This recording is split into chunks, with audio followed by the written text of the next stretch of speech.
নমস্কার, সুভদ্রা রান্নাঘরে আমার সকল দর্শক বন্ধুকে জানাই স্বাগত। আমি শিউলি। আজকে দেখো আমি একটা রেসিপি নিয়ে এসেছি। তো আজকে আমি বানাবো কি বলো তো, তোমরা জানো আমার হাতে ব্যথা, হাত কেটে গেছে। যাই হোক, হাত নিয়ে খুব কষ্ট পাচ্ছি। তো বেশি কিছু রান্না করতে পারবো না, তাড়াতাড়ি যেটা হবে শর্টে শর্টে সেরকম একটা রান্না করব। তো যাই হোক, আমি আজকে ফুলকপি, দেখো ফুলকপিটাকে হালকা করে আমি একটু জলে মানে গরম জলের মধ্যে দিয়ে একবার ফুটিয়ে নিয়ে জলটা ঝাড়িয়ে পরিষ্কার করে রেখেছি, একটু হলুদ আর একটু লবণ দিয়ে। যাই হোক, ফুলকপি রয়েছে, আর এটা তো আলু রেডি করে রেখেছি কেটে, আর পনির। আমি আলু ফুলকপি পনির দিয়ে একটা মানে রেসিপি বানাবো। হ্যাঁ, খুব সুন্দর হবে খেতে। তোমরা এটা বানিয়ে দেখবে একবার অবশ্যই। আর মশলা কী নেবো তার সাথে, দেখো মশলা নিচ্ছি তোমার জিরে আর ধনে, আর এগুলো হচ্ছে আদা, কাঁচা পাকা লঙ্কা, আর এটা হচ্ছে তেজপাতা, গোটা গরম মশলার মধ্যে এটা একটুখানি দিয়েছি দারচিনি, দুটো ছোট এলাচ, লবঙ্গ, আর বড় এলাচের হাফ দিয়েছি, হ্যাঁ পুরোটা দিইনি। আর এইখানে কিছু তোমার কাজু আছে কতগুলো, আর দুটো আমন্ড বাদাম আছে, কিশমিশ, আর কয়েক দানা চারমগজ। পুরো জিনিসটা আমি একসাথে মিক্সিতে ব্লেন্ড করে মানে মশলাটা বানিয়ে নিয়ে রেডি করে আসছি। দেখো আমি কড়াতে সর্ষের তেল দিয়ে দিয়েছি। এবারে আমি ফুলকপিগুলো ভেজে তুলে নেব। দেখো আমার ফুলকপিগুলো ভাজা হয়ে গেছে, এবার আমি তুলে নিচ্ছি। এই তেলের মধ্যে দিয়ে আমি আলুগুলো দিয়ে ভেজে নেব। আমি আলুগুলো তুলে নিলাম। দেখো আমি কড়াতে সর্ষের তেল দিয়েছি, রান্নাটা কিন্তু আমি সর্ষের তেলেই করছি।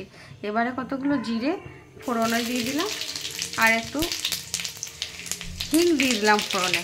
যেহেতু নিরামিষ রান্না সেহেতু একটু হিং দিলে খুব ভালো লাগবে। আর আমি মশলাটা যে বেটে নিয়েছি, এবার মশলাটা দিয়ে দিচ্ছি। এবার আমি হলুদ দিয়ে দিচ্ছি মশলাতে, পরিমাণ মতো হলুদ দিয়ে দিলাম, কাশ্মীরি রেড চিলি পাউডার, আর একটু লবণ দিয়ে দিচ্ছি স্বাদ অনুযায়ী, আর একটু চিনি দিচ্ছি। চিনিটা নিরামিষ রান্না, তাছাড়া স্বাদে ব্যালেন্স করে চিনিতে। এবার আমি ভালো করে মশলাটা কষাবো একটু। দেখো মশলাটা আমার কষানো হয়ে গেছে, চারিধারে তেল ছেড়ে দিয়েছে, কাঁচা গন্ধটা চলে গেছে। এবারে আমি একটু দইকে ভালো করে ফেটিয়ে নিয়েছি, দিয়ে দিচ্ছি।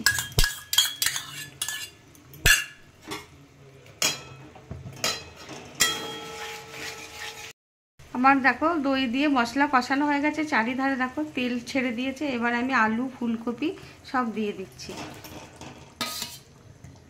এগুলো দিয়ে আমি একটু ভালো করে কষিয়ে নেব সুন্দর করে। আমি আলু ফুলকপি কষানো হয়ে গেছে, এবার আমি পনিরগুলো দিয়ে দিচ্ছি। হ্যাঁ, পনিরগুলো দিয়ে একটু ভালো করে কষিয়ে নেব। ফুলকপি দিয়ে ভালো করে কষিয়ে নিয়েছি, দেখো আবার চারিধারে তেল ছেড়ে দিয়েছে। এবারে আমি একটু জল দিয়ে দিচ্ছি। জলটা দিয়ে আমি একটু ফুটিয়ে নেব, দিয়ে তারপরে তোমাদের দেখাবো।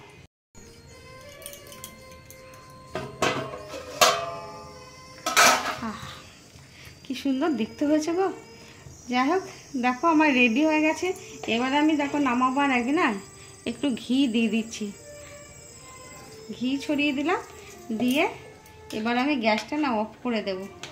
অফ করে দিয়ে কিছুক্ষণ স্ট্যান্ডিং টাইমের জন্য রেখে দেব। রেখে দিয়ে আমি তোমাদের সার্ভ করে দেখাবো। অসম্ভব সুন্দর সুগন্ধ বেরোচ্ছে রান্নাটা দিয়ে, আর অসম্ভব সুন্দর হবে খেতে। তোমরা এইভাবে অবশ্যই বানাবে। ঠিক আছে, রাখছি। উপর থেকে কতগুলো ধনে পাতা কুচো ছড়িয়ে দিলাম। আর তোমরা এভাবে অবশ্যই এই রান্নাটা বানাবে, বানিয়ে খাবে। খেয়ে আমাকে কমেন্ট করে জানাবে তোমাদের কেমন লেগেছে। হ্যাঁ, আর তোমরা সবাই ভালো থাকবে, সুস্থ থাকবে। তোমাদেরকে সকলকে জানাই অসংখ্য অসংখ্য ধন্যবাদ, অনেক অনেক ভালোবাসা, আর নমস্কার। Thank you.